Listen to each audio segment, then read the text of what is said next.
Hello students, now in today's polyphase transformer and AC rotating machines in unit 3 alternator we are going to study about the distribution factor. तो आज के lecture में हम लोग distribution factor के बारे में स्टडी करेंगे। अब जो डिस्ट्रीब्यूशन फैक्टर है उसको हम ब्रेथ फैक्टर या तो वाइंडिंग फैक्टर या तो स्प्रेड फैक्टर भी बोल सकते हैं और उसको हम केडी से एक्सप्रेस कर सकते हैं, यानी कि ब्रेथ फैक्टर,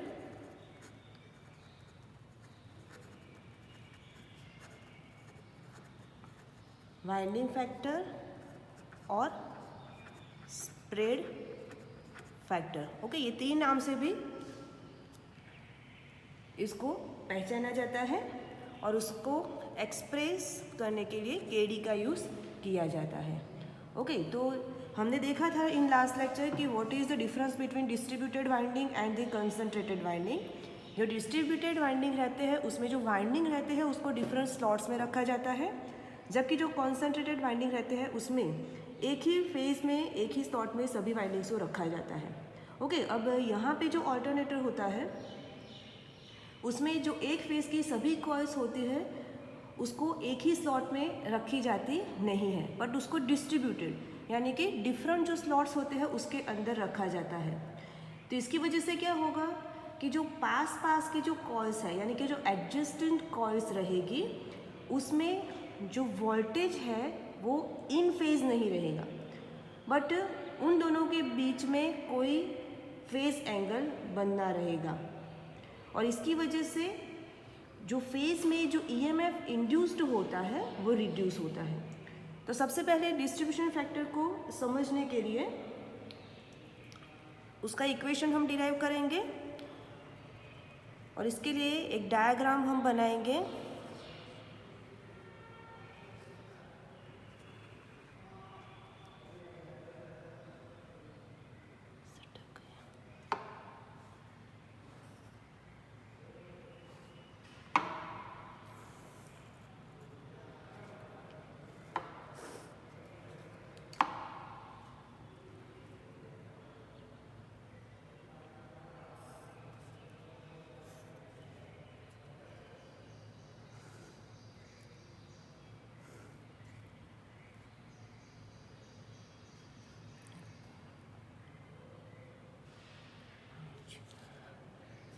ओके, यहाँ पे इस पॉइंट को हम F नाम देंगे।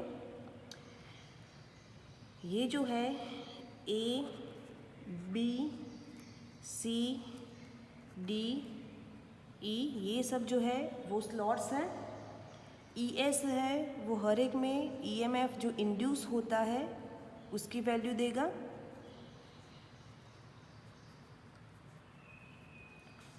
ओके, अब यहाँ पे दो जो स्लॉट है यानी कि A to C, तो इन दोनों के बीच में जो एंगल होगा उसको हम नाम देंगे M बीटा बाय 2। ओके, और जो ये पूरी जो कॉइल है उसके बीच का अगर हम एंगल लेंगे तो आएगा M बीटा। अब यहाँ पे जो A स्लॉट है एंड B स्लॉट है उन दोनों के बीच में हम एक परपेंडिकुलर लाइन बनाएंगे। ये जो पॉइंट है इसको हम नाम देंगे P। A और बीच के बीच में जो एंगल है वो आएगा बीटा। तो इसकी वजह से ये जो एंगल बनेगा वो बनेगा beta by 2।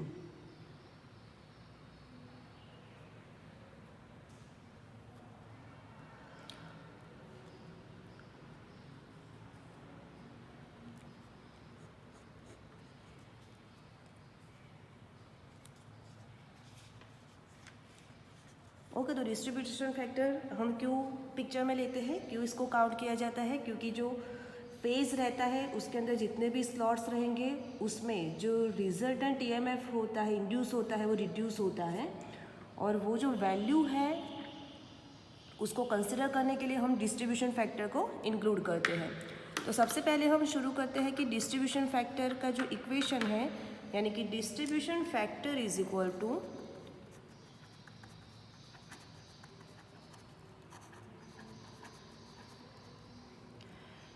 EMF of the distributed winding and EMF in the concentrated winding, यानी कि EMF of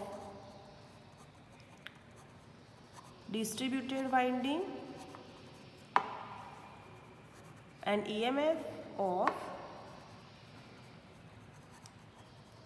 concentrated winding। तो यहाँ पे हम EMF जो डिस्ट्रीब्यूटेड वाइंडिंग का EMF काउंट कैसे करेंगे, तो इसके लिए हम वेक्टोरियल सम लेंगे, यानी कि वेक्टर सम डिवाइडेड बाय जो कंसंट्रेटेड वाइंडिंग है उसके लिए हम अरिथमेटिकल सम लेंगे। ओके, तो अब हम vector sum first of all we will find out the vector sum, यानी कि EMF of the distributed winding. तो यहाँ पे आप देख सकते हो AE, ओके, AE। तो AE इज इक्वल टू क्या होगा, AF plus FE, okay. So AE is equal to AF plus FE, okay. दोनों की वैल्यू सेम है तो इसकी वजह से हम लिख सकते हैं 2AF, ओके। और अगर हम 2AF लिखते हैं, इसको अगर हम AF जो है उसको अगर हम रेडियस के फॉर्म में लें, यानी कि इफ़ वी कंसीडर AF, जो सपोज ये पॉइंट है वो O पॉइंट है, तो अगर हम ट्रायंगल AMO कंसीडर करते हैं तो AF की वैल्यू हमें कितनी मिलेगी, R sine M beta by 2, okay. और यहाँ पे 2 ऑलरेडी दिया हुआ है।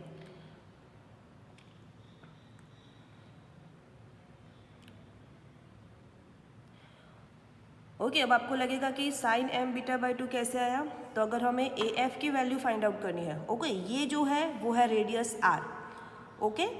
तो यहाँ पे हम क्या लिखेंगे कि sine M beta by 2 is equal to जो सामने जो लाइन होती है वो, यानी कि AF divided by AO।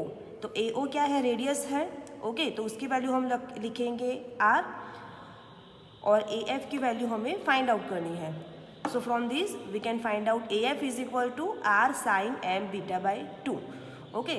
Now EMF induced in distributed winding, यानी कि ES is equal to AB।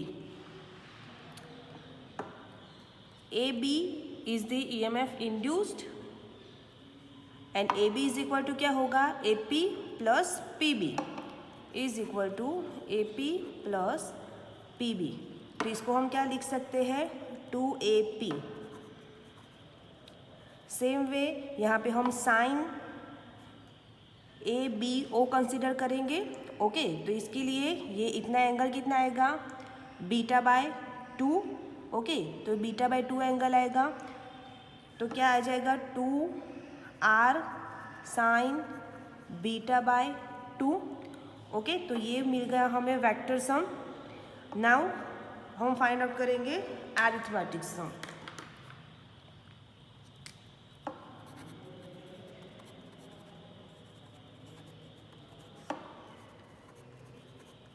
तो अरिथमेटिक सम के लिए हमें सिंपली MES, ओके। MES हम क्यों लिखेंगे, जो M है वो है स्लॉट्स पर पोल पर फेस, यानी कि नंबर ऑफ स्लॉट्स हैं यहाँ पे। तो इसकी वजह से एक में ES जितना EMF इंड्यूस हो रहा है, तो ऐसे कितने नंबर ऑफ स्लॉट्स है हमारे पास, M। तो M के अंदर कितना EMF इंड्यूस होगा, M ES जितना, where M is equal to slots पर पोल पर फेस, ओके। तो बिकॉज ऑफ दैट अरिथमेटिक सम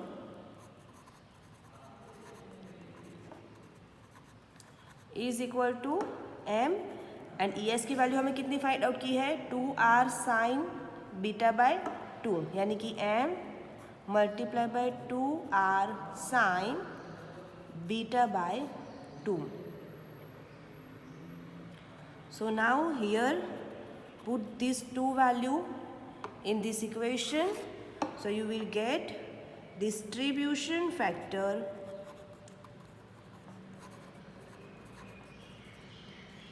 के d is equal to vector sum यानी कि 2r sine m beta by 2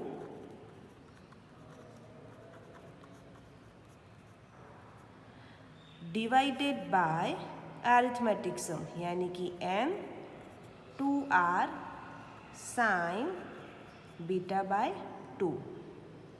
तो यहाँ पे 2r will get cancelled out and you will get equation sin m beta by 2 divided by m sin beta by 2.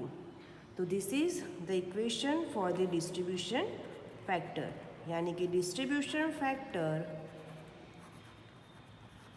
is equal to KD is equal to sin m beta by 2 divided by m sin beta by 2.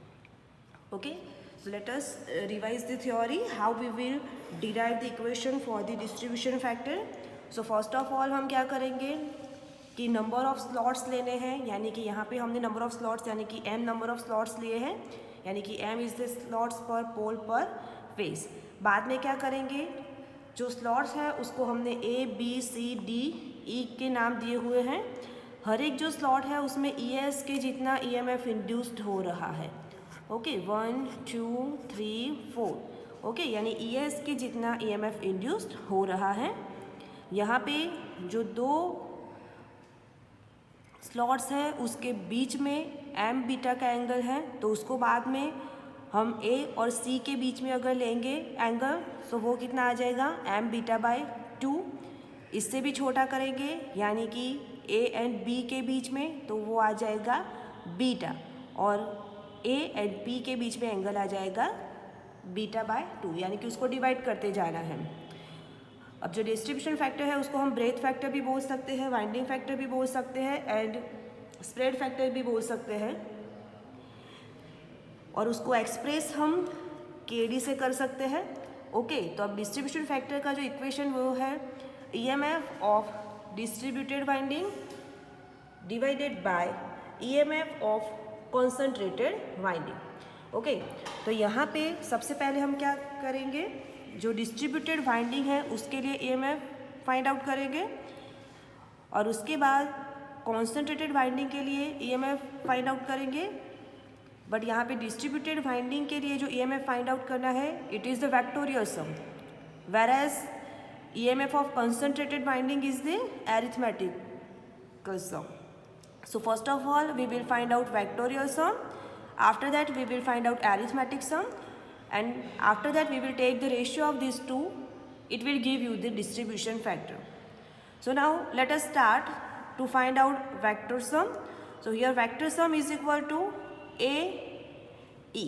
Okay, यहाँ पे just suppose these are the vectors, means slots are A B C D E। जो ES है उसको हमने vectorial के form में दिखाया हुआ है। ओके एरो से दिखाया गया है यानी इसको हम बोलेंगे वेक्टर यानी कि वी हैव बोथ यानी कि magnitude and value we have all both quantity is needed for the vector जिसको हम बोलते हैं सदिश राशि, it is known as the vector. Okay so here ES is the vector. So now find out the total summation of all the EMF induced यानी कि AE. So AE is equal to AF plus FE. Okay, so we can put AE is equal to 2AF. Okay, now we have to find out the value for the AF. So we will consider triangle AFO. Okay, so here the angle between these two is the m beta by 2. So sin m beta by 2 is equal to AF divided by OA, where OA is the radius of the armature. Okay, so put OA is equal to R, then you will get AF is equal to 2R sin m beta by 2. Now EMF ES. So ES is equal to AB. Okay, so now to find out the value for AB, we take one perpendicular line on the AB which is given name P. So P is the midpoint of the AB. So AB is equal to AP plus PB. So here you can write it like AB is equal to 2AP. Okay, so now consider APO triangle. So you will get here the angle between these two is the beta by 2. So sine beta by 2 is equal to AP divided by OA. Put OA is equal to R. So you will get 2R sine beta by 2. Now find out arithmetic sum. So here we have taken m number of slots per phase and EMF induced in one slot is the ES. So arithmetic sum will give you the total EMF induced in the m slots. So arithmetic sum is equal to m ES, where m is the slots per pole per phase. So arithmetic sum is equal to m, and we have find out the value of the ES is equal to 2R sine beta by 2. So put this value. So you will get arithmetic sum is equal to m 2R sine beta by 2. So now put these two value in this equation. So you will get distribution factor. So distribution factor KD is equal to vector sum यानी कि 2R sin m beta by 2 divided by concentrated winding means arithmetic sum, and arithmetic sum is equal to m 2R sin beta by 2. Now take the ratio of these two quantity. So 2R will get cancelled out, and you have the equation for distribution factor KD is equal to sin m beta by 2 divided by m sin beta by 2.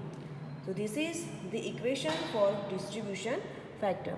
In exam, in 2 marks, you have asked like find out the value of the distribution factor. At that time you have given the number of slots per pole per phase, यानी कि m की value आपको दी गई होगी, और जो other quantities है उसमें वैल्यूज पुट करके आपको सिंपली KD की वैल्यू ही फाइंड आउट करनी होती है.